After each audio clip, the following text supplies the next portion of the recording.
જય સ્વામિનારાયણ બધાને. આપણે છેલ્લે કોણીય વેગમાન આપણે જોઈ ગયા. હવે આપણે આગળ જઈએ થોડા. ચલો, કણનું કોણીય વેગમાન અને ટોર્ક વચ્ચેનો સંબંધ. કણનું કોણીય વેગમાન અને ટોર્ક વચ્ચેનો સંબંધ એટલે કે તંત્ર માટે ચાર ગતિ, તંત્ર માટે ન્યૂટનનો ગતિનો બીજો નિયમ. હવે રેખીય ગતિમાં ન્યૂટનનો ગતિનો બીજો નિયમ બની ગયા છે. કણના રેખીય વેગમાનના ફેરફારનો દર કણ પર લાગતા પરિણામી બળ જેટલો હોય. જેને આપણે રેખીય ગતિ માટે કોણીય વેગમાનનો બરાબર રેખીય ગતિ માટે ન્યૂટનનો ગતિનો બીજો નિયમ કહીએ છીએ. તો એવી જ રીતે ચાર ગતિ માટે પણ આપણે કણ માટે આવો નિયમ આપણે લખી શકીએ. તો જોઈએ આપણે. તો કોણીય વેગમાન એટલે L અને ટોર્ક એટલે કે ટાઉ વચ્ચેનો સંબંધ અથવા આપણે બીજું કેવું હોય તો કણ માટે ન્યૂટનનો ગતિનો બીજો નિયમ. ચાર ગતિના સંદર્ભમાં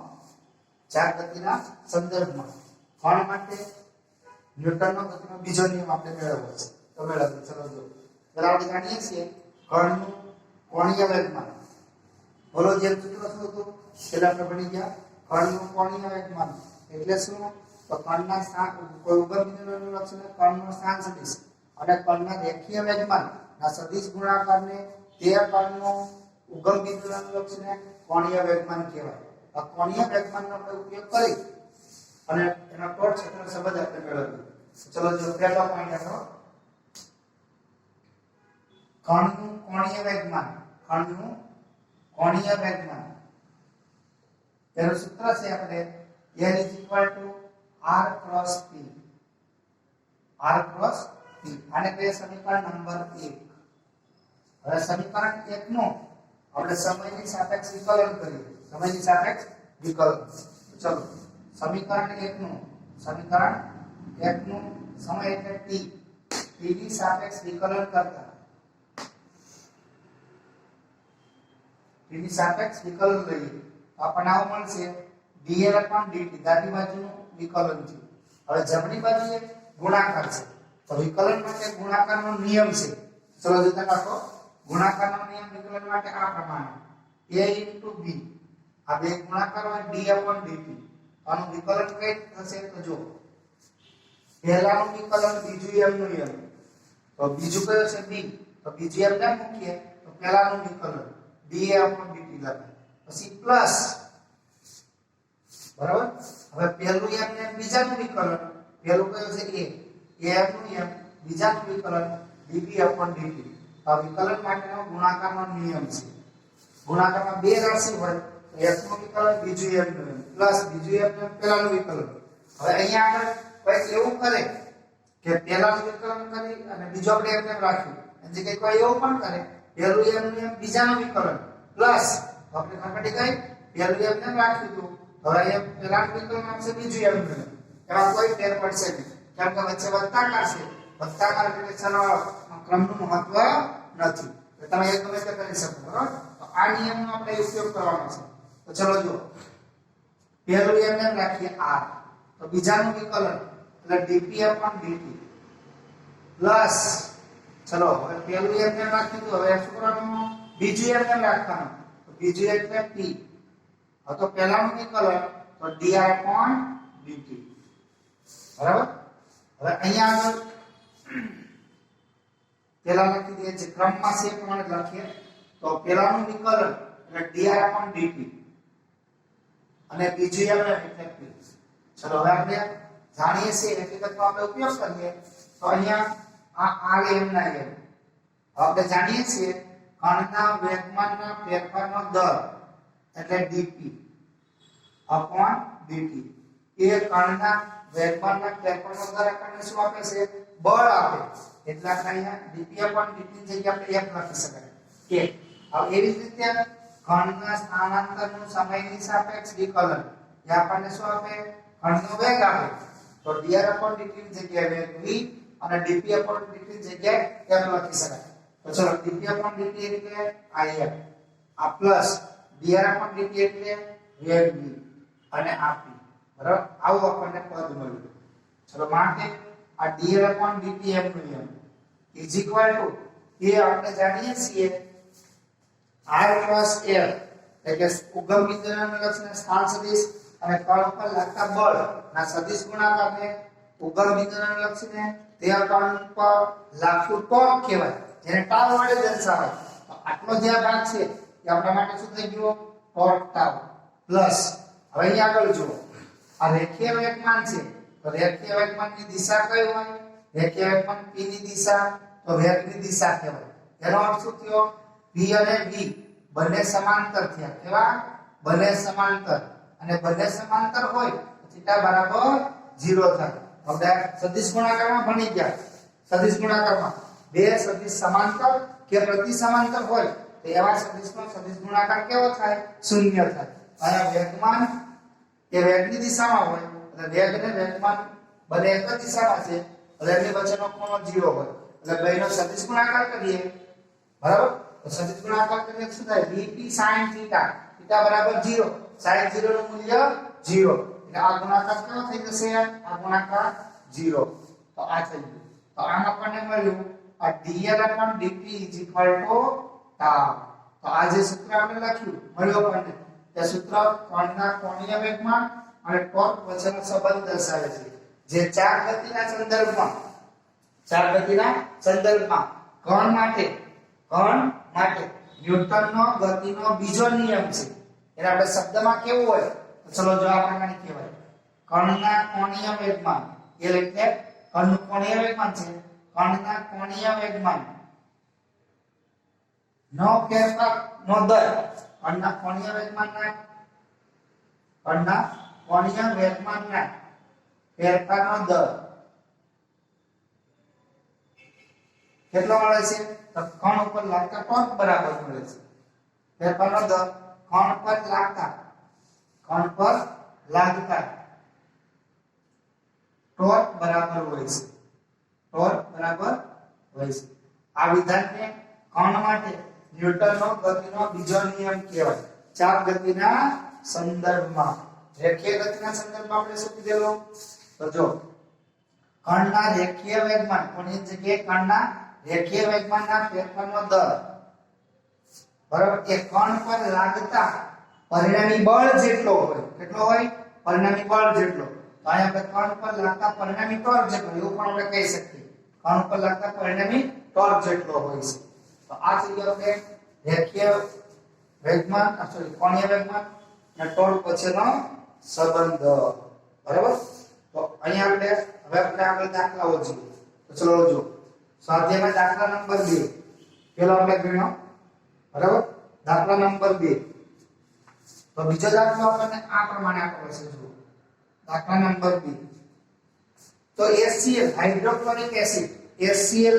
અણુમાં બે પરમાણુઓના ન્યુક્લિયસ વચ્ચેનું અંતર 1.27 એંગસ્ટ્રોમ છે એટલે આનો શું થયો હાઇડ્રોક્લોરિક એસિડમાં એક હાઇડ્રોજનનો પરમાણુ અને બીજો ક્લોરીનનો પરમાણુ છે આ બંને પરમાણુના કેન્દ્રો વચ્ચેનું અંતર આપણને આપેલું છે ધારો કે આ હાઇડ્રોજનના પરમાણુ અહીંયા છે ક્લોરીનનો પરમાણુ અહીંયા છે બરાબર બંનેના કેન્દ્રો વચ્ચેનું અંતર આપણને આપ્યું છે 1.27 એંગસ્ટ્રોમ 1.27 એંગસ્ટ્રોમ પછી આ કરીએ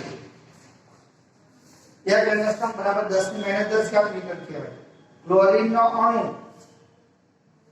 અણુ એ હાઇડ્રોજનના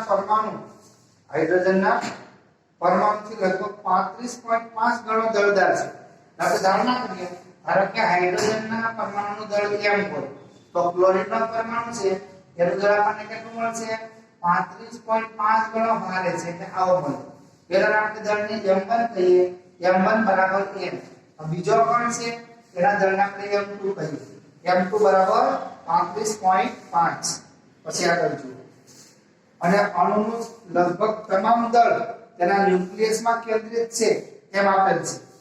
તો આ અણુના દ્રવ્યમાન કેન્દ્રનું cm સેન્ટર ઓફ માસ દ્રવ્યમાન કેન્દ્રનું સ્થાન નક્કી કરો.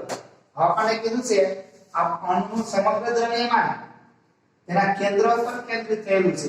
એટલે આપણા માટે આ ઉગમ બિંદુ એ જ દ્રવ્યમાન કેન્દ્ર કહેવાય. ઉગમ બિંદુ એ શું થઈ ગયો? દ્રવ્યમાન કેન્દ્ર. તો આપણા બે કણોના તંત્રનું દ્રવ્યમાન કેન્દ્રનું સ્થાન આપણે નક્કી કરવાનું છે. તો પહેલો કણ છે હાઇડ્રોજનના પરમાણુ, તેના સ્થાન સદિશને આપણે R1 કહીશું. બીજો છે પરમાણુ, તેના સ્થાન સદિશને આપણે R2 કહીશું. બરાબર? એટલે દ્રવ્યમાન કેન્દ્રનું સ્થાન છે એને આપણે RCM કહીશું. પણ એ જ આપણા માટે ઉગમ બિંદુ છે. એ જ આપણા માટે ઉગમ બિંદુ છે એટલે અહીં આપણે x અક્ષ કહીએ. એ ઉગમ બિંદુ ઉપર છે એટલે ઉગમ બિંદુના યામ કેવા હોય? 0 0. ઉગમ બિંદુના યામ 0 0. આ એક જ પરિમાણમાં છે એટલે આપણે એક જ યામ આવશે. RCM 0. હવે શૂન્ય મૂલ્ય હોય તો દિશા દર્શાવી શકીએ નહીં. એટલે એટલું ચલો આપણે ધારણા કરીએ. ધારો કે તંત્રનું દ્રવ્યમાન કેન્દ્ર હાઇડ્રોજનના પરમાણુથી x એંગસ્ટ્રોમ જેટલા અંતરે છે. આપણી ધારણા જુઓ. ધારો કે દ્રવ્યમાન કેન્દ્ર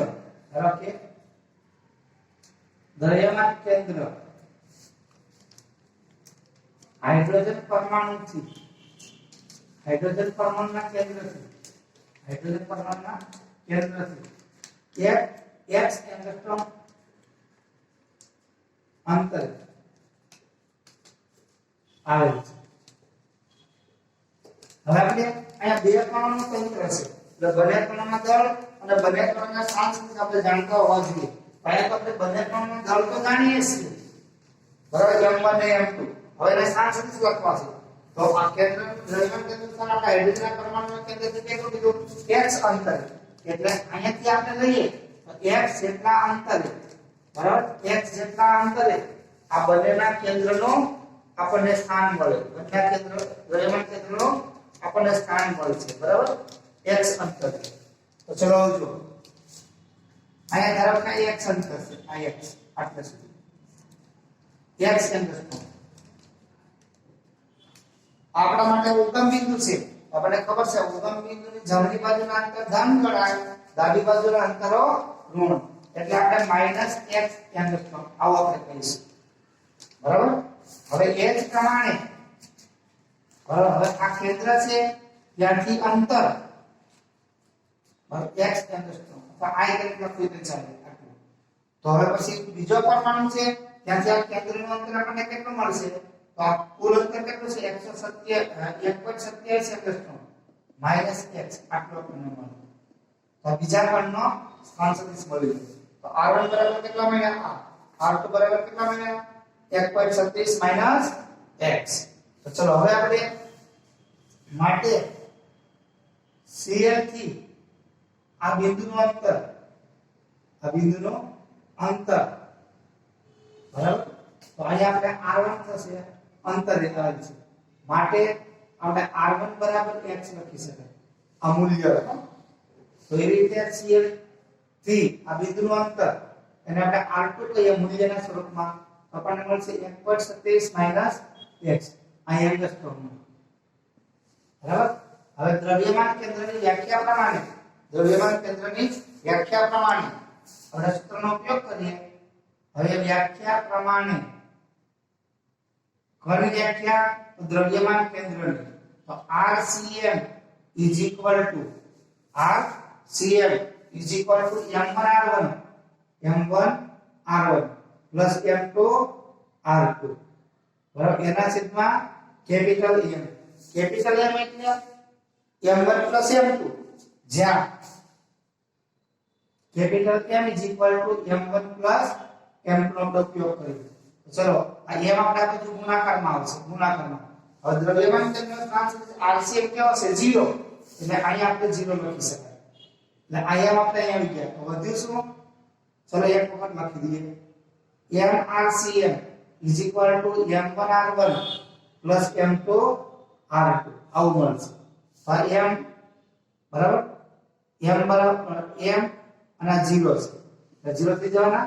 હવે m1 એટલે હાઇડ્રોજનના પરમાણુનું દળ કેટલું છે m જેટલું.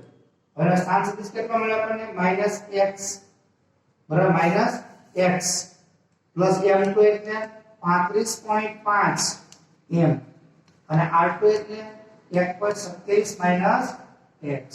ચલો અહીંયા ગુણાકાર 0 થઈ જશે. અહીંયા આપણને મળશે -mx પ્લસ 35.5 m 35.5 m કૌંસમાં 1.27 માઈનસ x. ચલો બેમાંથી m કોમન નીકળશે. m કોમન લઈ લઈએ તો વધે શું -x પ્લસ 35.5 m આપણે કોમન લઈ લીધા બરાબર. અને શું વધશે 1.27 માઈનસ x. હવે અહીંયા આગળ m ભાગાકારમાં જશે એટલે 0/m = 0 થઈ જાય બરાબર. તો -x વત્તા 35.5 કૌંસમાં 1.27 માઈનસ x. આ તો 0 કહેવાય. આ સુધી જો 0 x ને આપણે આ બાજુ લાવીએ x બરાબર આપણને મળશે 35.5 ગુણ્યા 1.27 અને માઈનસ આનો ગુણાકાર 35.5 * x અને આપણે જમણી બાજુ લાવીએ એટલે પ્લસ થઈ જશે. સરવાળો કરીશું આપણે એટલે 36.5x = હવે 35 પોઈન્ટ બરાબર. આ બેનો ગુણાકાર કરવાનો. આ બંનેનો ગુણાકાર. આમાંથી x ને સૂત્રને કરતા બનાવો તો ઉપર જે ગુણાકાર આવ્યો બંનેનો 1 અને છેદમાં 36.5 ભાગાકાર કરીએ જે આવે એટલા એંગસ્ટ્રોમ. હવે તમે ગણતરી કરશો તો લગભગ ગણતરી કરશો એટલે લગભગ તમને 1.235 એંગસ્ટ્રોમ મળશે. 1.235 એંગસ્ટ્રોમ. અને તમે આમ લખી શકો 1 પોઈન્ટ રાઉન્ડ અપ કરો રાઉન્ડ અપ બરાબર તો 1.26 એંગસ્ટ્રોમ લખી શકો. તો આમ હાઇડ્રોજનના પરમાણુથી દ્રવ્યમાન કેન્દ્ર કેટલા અંતરે હશે 1.26 એંગસ્ટ્રોમ જેટલા અંતરે. આમ H પરમાણુથી H હાઇડ્રોજન હાઇડ્રોજનના પરમાણુથી દ્રવ્યમાન કેન્દ્ર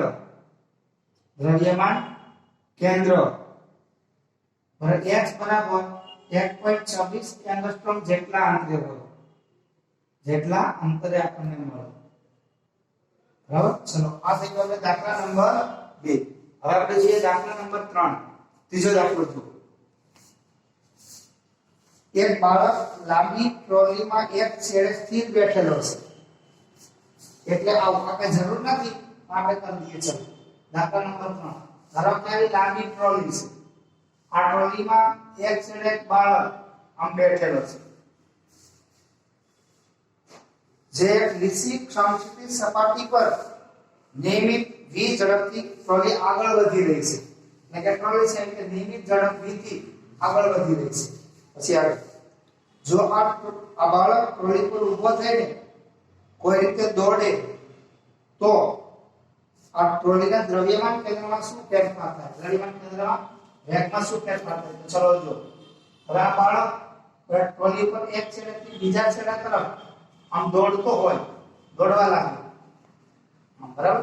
તો આનું દ્રવ્યમાન કેન્દ્ર છે એ દ્રવ્યમાન કેન્દ્રમાં શું ફેરફાર થાય એ નક્કી કરવાનું. તો ચલો અહીંયા ટ્રોલી અને બાળક ટ્રોલી પ્લસ બાળક અહીંયા આપણે ટ્રોલી પ્લસ બાળક નો આપણે અલગ કરેલું તંત્ર ગણી શકાય. અલગ કરેલું તંત્ર ગણી શકાય. કેમ કે તેના પર કોઈ પણ પ્રકારનું બાહ્ય બળ લાગતું નથી. એટલે અહીંયા ટ્રોલી પર જ્યારે બાળક દોડવા લાગે ત્યારે જે બળ લાગતા હોય ટ્રોલી અને બાળક વચ્ચે તે બળો કેવા ગણાય? તંત્રના આંતરિક બળો. અને આપણે આગળ ભણી ગયા તંત્રના બે પ્રકારના બળો હોય આંતરિક બળ અને બાહ્ય બળો. આંતરિક બળનો પરિણામી બળ છે એ હંમેશા કેવું થાય છે? કોઈ શૂન્ય. એટલે કે અહીંયા કોઈ બહારનું બળ લાગતું નથી. આંતરિક બળનું પરિણામી બળ શૂન્ય હોય. એટલે જ્યારે બાળક ટ્રોલી ઉપર દોડવા લાગે ત્યારે બરાબર આ ટ્રોલી પ્લસ બાળકના તંત્રનું દ્રવ્યમાન કેન્દ્ર છે એના સ્થાનમાં કોઈ ફેરફાર થશે નહીં. એટલે કે બાળક જ્યારે ટ્રોલીના છેડે બેઠો હોય ત્યારે જ દ્રવ્યમાન કેન્દ્રનું સ્થાન હોય. એનું એ સ્થાન એ બાળક ટ્રોલી ઉપર ચાલે અથવા દોડવા લાગે તો પણ દ્રવ્યમાન કેન્દ્ર બદલાશે નહીં. તો આ એક પ્રશ્ન વર્ણનાત્મક હતો એ તમારે કરી દેવાનું લખીનો. ચલો હવે દાખલા નંબર 4 દાખલો આપણે જોઈએ. દાખલા નંબર 4 તો જુઓ ચોથો દાખલો, દર્શાવો કે બે સદિશો a અને b થી બનતા ત્રિકોણનું ક્ષેત્રફળ a અને b ના મૂલ્ય કરતા અડધું હોય. તો ચોથો દાખલો આપણે અગત્યનો ગણી શકાય, IMP પરીક્ષામાં પણ પૂછી શકાય એવો દાખલો છે, બરાબર? IMP ના અગત્યનો. આપણે બે સદિશ વડે એક ત્રિકોણ બનાવવાનો, તો એ ત્રિકોણનું ક્ષેત્રફળ આ જે બે સદિશ વડે આપણે ત્રિકોણ બનાવેલો છે એના સદિશ ગુણાકાર કરતા અડધા મૂલ્યનું છે, એના મૂલ્ય કરતા અડધું છે આપણે સાબિત કરવાનું છે.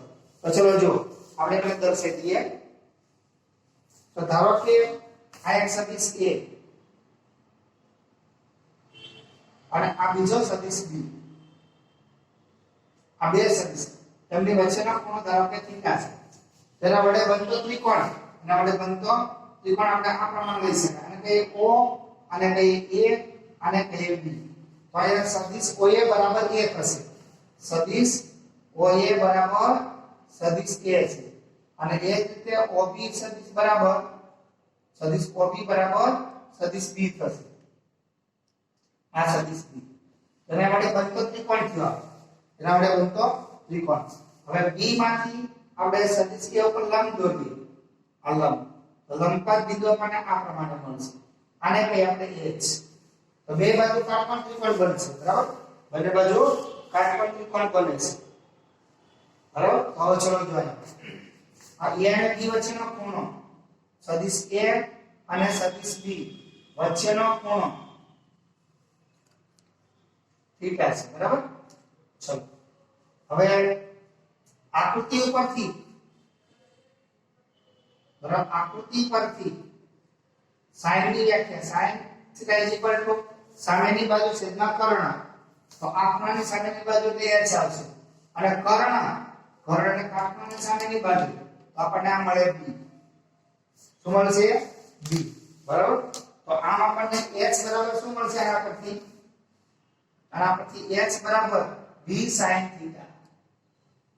ચલો h એટલે શું છે? આ કાટકોણ ત્રિકોણ માટે વેધ ગણાય. શું ગણાય? આ વેધ. તો ચલો આ કાટકોણ ત્રિકોણનું ક્ષેત્રફળ, આ ત્રિકોણનું ક્ષેત્રફળ.